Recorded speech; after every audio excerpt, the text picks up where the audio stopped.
विश्व में हर वर्ष अंतर्राष्ट्रीय योग दिवस मनाया जाता है, जिसकी देन भारत से ही विश्व को मिली है।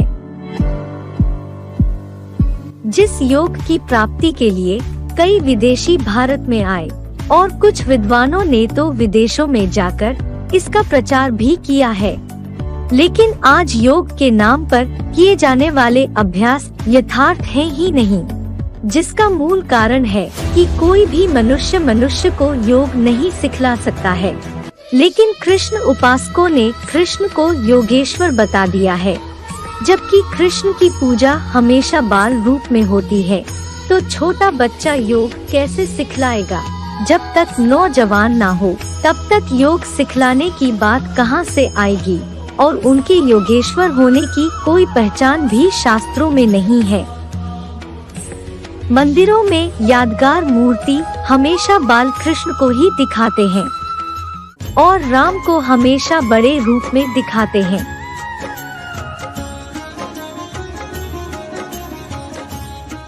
योग की असली परिभाषा तो वही बता सकता है जिसने योग में संपूर्ण सिद्धि प्राप्त की हो, जिनको शास्त्रों में योगेश्वर कहा है, जिनकी यादगार मूर्ति अथवा चित्र सदैव ध्यान मग्न, निराकारी और नेत्र सदा अर्धोन्मिलित चढ़े हुए दिखाए गए हैं, जिनके नाम से ही भारत का प्राचीन राजयोग जाना जाता है। गीता के चौथे अध्याय के 29वें श्लोक में ही बताया है, दैहिक श्वास रोकने, ग्रहण करने या नियंत्रित करने का तात्पर्य अपने अंदर के शुद्ध और अशुद्ध संकल्पों से है। प्राण है शुद्ध संकल्प और अपान है अशुद्ध ग्लानि के संकल्प, उन्हें त्याग देना चाहिए। अशुद्ध संकल्प अर्थात नेगेटिव एनर्जी निकलना है और शुद्ध संकल्प अर्थात पॉजिटिविटी को ग्रहण करना है। वास्तव में दोनों को ही नियंत्रित करने वाला ही योगी है, जो गीता के 6वें अध्याय के 2 श्लोक में ही बोला है, नहीं असन्यस्त संकल्पो योगी भवति कश्चन, अर्थात जिसने सर्व संकल्पों का संपूर्ण त्याग नहीं किया वह योगी नहीं होता। परंतु मनुष्यों ने इसका गलत अर्थ लगा लिया। वे कुंभक चढ़ाकर श्वास प्रश्वास की क्रिया को रोककर घंटों नील अवस्था में बैठ जाते हैं। भगवान ने तो गीता ज्ञान द्वारा अर्जुन को मन को नियंत्रित करना सिखाया, कोई दैहिक आसन नहीं। गीता के 6वें अध्याय के 35वें श्लोक में आया है, आसन शयम महाबाहो मनो दुर्निग्रहम चलम अभ्यासेन तु कौन्ते वैराग्येन च गृह्यते, अर्थात निस्संदेह है महाबाहु, वैराग्य और योगाभ्यास से तीव्रधावी चंचल मन वश में आता है, तभी हमें वह मनोबल की पावर प्राप्त हो सकती है जो सिर्फ एक जन्म नहीं जन्म जन्मांतर कार्य करती है। इस मनोबल की पावर के उदाहरण हिस्ट्री में भी मौजूद हैं कि बाबर जैसे सिपाही मनोबल की पावर से एक ही जन्म में सिपाही से सम्राट बन गए। विष्णुगुप्त जैसे साधारण बालक आचार्य चाणक्य जैसे असाधारण विद्वान बन गए। संपूर्ण भारत को जीतने वाला अकबर महाराणा प्रताप को नहीं जीत पाया। सिर्फ पुरुष ही नहीं, अनेक वीरांगनाएं भी हैं।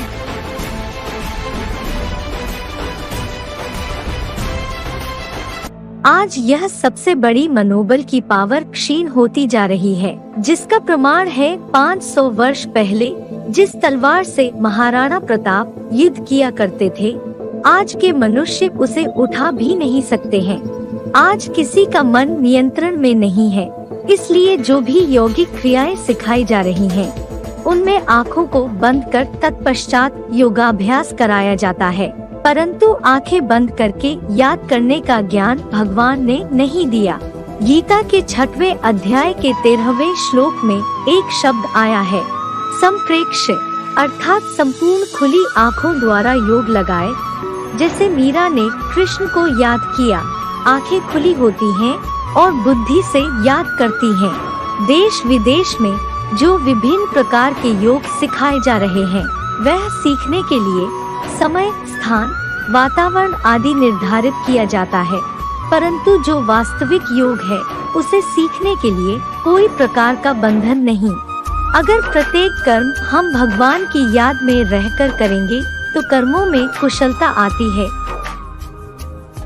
जिसके लिए गीता के दूसरे अध्याय के 50वें श्लोक में बोला है, योगः कर्मसु कौशलम।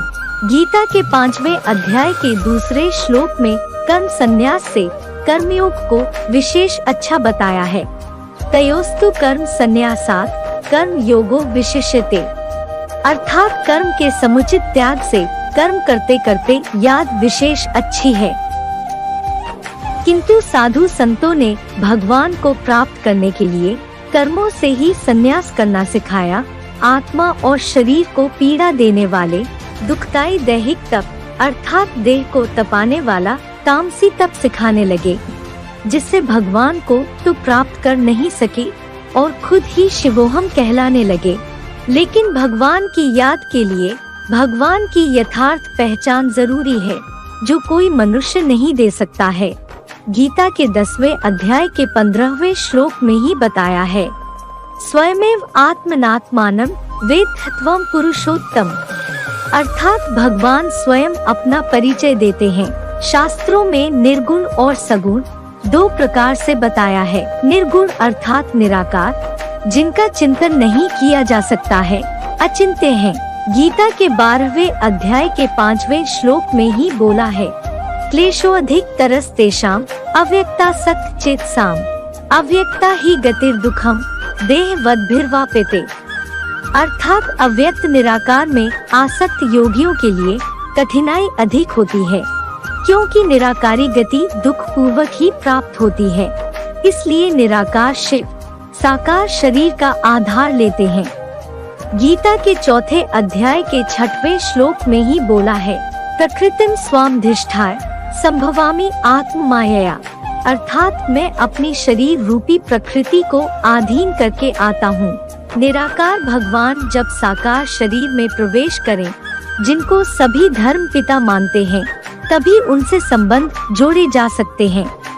गीता के 12वें अध्याय के 11वें श्लोक में ही बोला है, मध्योगम आश्रिता, अर्थात मेरे द्वारा सर्व संबंधों की शरण लें। एक शिवलिंग ही ऐसी मूर्ति है जिसके सामने जाकर कहते हैं, त्वमेव माता च पिता त्वमेव, त्वमेव बंधु च सखा त्वमेव, त्वमेव विद्या द्रविणम त्वमेव, त्वमेव सर्वम मम देव देव। शिवलिंग कोई निराकार का प्रतीक नहीं, अपितु शिव जिसमें प्रवेश करते हैं वो ही पुरुषार्थ करके निराकारी बन जाता है। सभी शरीरधारियों के बीच में एक ही पुरुषोत्तम बनता है। गीता में ही बोला है, हजारों मनुष्यों में कोई एक ही सिद्धि के लिए यत्न करता है, जो यत्न करके भगवान शिव समान ही बन जाता है। इसलिए ही शिव शंकर कहे जाते हैं और यादगार पूज्य मूर्ति को शिवलिंग कहा जाता है। इसलिए शिवलिंग को गीता के 9वें अध्याय के 4थे श्लोक में अव्यक्त मूर्ति भी बोला है। ये प्रतीकात्मक यादगार है। वास्तव में नागबलाएं धारण करने वाला ऐसा कोई व्यक्ति होता नहीं है। ये पुरुषोत्तम संगमयुग की बात है, जिस युग में भगवान आते हैं। कलयुग का अंत और सतयुग आदि के समय की बात है। इस पुरुषोत्तम संगम युग के भगवान के चरित्र ही मंदिरों में मूर्ति या शास्त्रों में कथाओं के रूप में बताए हैं, लेकिन इन प्रतीकात्मक यादगारों को ही संसारी यथार्थ समझ लेते हैं। जबकि गीता के 9वें अध्याय के 11वें श्लोक में बोला है, मानुषीम तनुमाश्रितम, अर्थात भगवान साधारण मनुष्य तन में ही आते हैं और आकर सत्य ज्ञान देते हैं। ज्ञान तो अनेक मनुष्यों ने भी दिया है, पर राजयोग का ज्ञान सिर्फ भगवान ही देते हैं। गीता के 9वें अध्याय के दूसरे श्लोक में भारत के प्राचीन सहज राजयोग की सटीक परिभाषा वर्णित है। राजविद्या राजगुह्यम पवित्रम इदम उत्तमम प्रत्यक्षावगमम धर्म्यम सुसुखम कर्तुम अव्ययम। यह राजाओं की राजविद्या है, उत्तम राजाई का रहस्य है, अत्यंत पवित्र है, सर्वोत्तम ज्ञान है। इस राजयोग की शक्ति के आधार पर ही राजाओं ने राजाई की। इसी शक्ति के आधार पर रानियों ने अपनी पवित्रता को भी क्षीण नहीं होने दिया।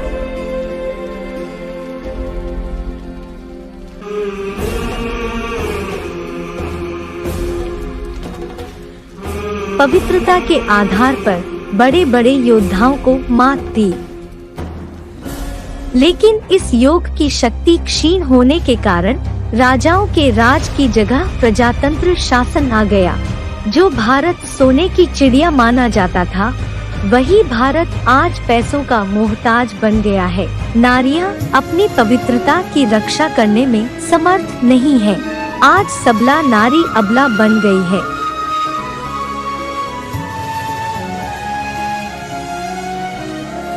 आज कोरोना की महामारी से देश ही नहीं, सारे विश्व के ऊपर भय, शोक और अशांति के बादल छा गए हैं। जबकि गीता के दूसरे अध्याय के 40वें श्लोक में बोला है, स्वल्पम अप्यस्य धर्मस्य त्रायते महतो भयात्, अर्थात इस आत्मा रूपी धारणा का थोड़ा सा प्रयास भी महान भय से रक्षा करता है। यही पुरुषोत्तम संगम युग का समय है, जिस समय हम अपनी आत्मा में सत्य ज्ञान और यथार्थ योग के द्वारा राजयोग की शक्ति भर सकते हैं। गीता के दूसरे अध्याय के 22वें श्लोक में भी है, वासांसी जीर्णानि यथा विहाय नवानि गृह्णाति नरोपराणि तथा शरीराणि विहाय जीर्णान्य अन्यानि संयाति नवानि देहि। क्योंकि वास्तव में हम देह नहीं, एक आत्मा है। ये देह तो एक वस्त्र के समान विनाशी है, आत्मा तो सदाकार अविनाशी है। पंचभूतों की बनी ये देह केवल वस्त्र है, आत्मा का जो वास्तविक है घर कहीं अन्यत्र है, जो भ्रिकुटी के मध्य में निवास करती है। इसलिए गीता के 8वें अध्याय के 10वें श्लोक में आया है, भ्रुवोर मध्ये प्राणम आवेश्य सम्यक, अर्थात भ्रुकुटी के मध्य प्राण रूप आत्मा को स्थिर कर साकार में आए निराकार शिव ज्योति को याद करना है। क्योंकि निर्गुण और सगुण दोनों का मेल ही यथार्थ रूप है, जिनको शास्त्रों में बाबा कहा है। उनके प्रैक्टिकल स्वरूप को जानकर अव्यभिचारी भाव से याद करने पर ही हमारे अंदर राजयोग की शक्ति आती है। क्योंकि प्रतीकात्मक यादगारों को याद करने से प्राप्ति नहीं होती है, जिनकी प्रैक्टिकल पहचान के प्रमाण भी मौजूद हैं, जिनका उल्लेख शास्त्रों में भी है। कलियुग के अंत में कलंकीधर अवतार लेकर कलियुग का अंत करते हैं, जिनको अन्य धर्मों में आदिदेव आदम एडम आदिनाथ को सृष्टि के रचिता के रूप में बताया है। और कई भविष्य वक्ताओं ने भी भविष्यवाणी की है। मिशेल दी नास्त्रेदमस सन 1555 शतक 10 श्लोक 96। वो महापुरुष ऐसे देश में जन्म लेगा जो 3 तरफ से सागर से घिरा हुआ होगा। न्यू जर्सी अमेरिका की प्रसिद्ध भविष्यवक्ता फ्लोरेंस ने अपनी पुस्तक golden light of new era में लिखा है, मनुष्य में सोए देवत्व को जगाने तथा धरती को स्वर्ग जैसा बनाने के लिए वो दिव्य पुरुष दिन रात प्रयत्न कर रहे हैं। उत्तरी भारत का वह पवित्र स्थल जहां एक प्रचंड पुरुषार्थ संत अपनी सतत साधना में संलग्न रहकर ऐसे दिव्य आध्यात्मिक प्रवाह विकीर्ण कर रहे हैं। उत्तर प्रदेश में कई धार्मिक स्थल हैं, परंतु कपिल मुनि द्वारा बसाए कंपिल नगरी ही एक ऐसा तीर्थ स्थल है जिसके लिए कहा जाता है, कंपिल सदृशम तीर्थ नास्ति भूमंडले क्वचित, अर्थात कंपिल के समान भूमंडल पर और कोई तीर्थ नहीं है। क्योंकि कंपिल से ही भगवान के द्वारा सर्व शास्त्रों का सार श्रीमद् भगवत गीता ज्ञान के माध्यम से सहज राजयोग की शिक्षा का प्रसार हो रहा है। इसलिए कंपिल आध्यात्मिकता का केंद्र भी है।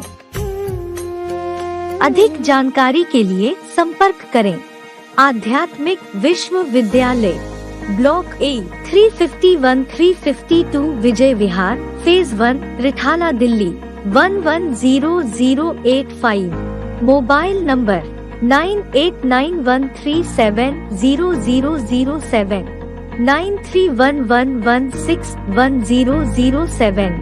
email a11spiritual1@gmail.com। YouTube AIVV, website tbks.info, आध्यात्मिक-विद्यालय.com।